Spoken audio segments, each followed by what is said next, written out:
And see, I mentioned dragons not to debate whether they existed or not, but the representation of the dragon represents convergent evolution.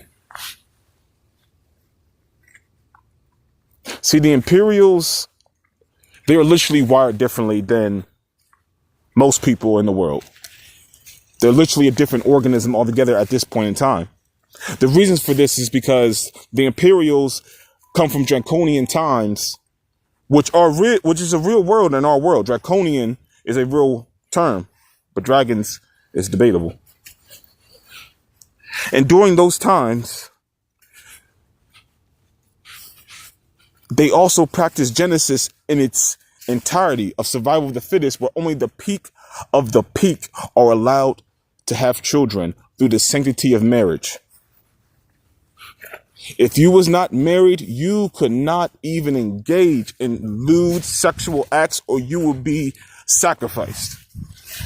Those were draconian times that made men into giants, and they made women into mages, because a woman had to protect her body and to ensure her body is beyond any physical conquering. Because a man is going to have to, if a man cannot get pleasure in his life and only knows this pain, then a man will embrace pain and pain and pain and pain and pain and start realizing no pain can stop him. They will continue on.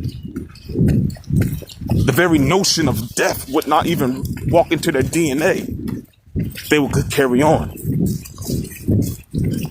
But the women will want longevity. If she cannot pass on everything, if she could pass on everything she has ever accumulated into one being, then wouldn't it make sense for her to become the most powerful woman in the entire land, the continent, the country?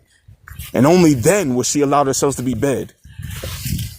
But it was only through the vow of marriage that this occurred, because a marriage is a mutual parts. This is why the strongest witch in the world could marry a slave and completely overthrow the system. Because if that slave happens to be the strongest one in our entire kingdom, she's going to go with the strongest one. Some could be rich, some could be famous, some could be whatever they wish. But at the end of the day, she's going to pick what she wants. This was Genesis in its time. This is what the Imperials follow.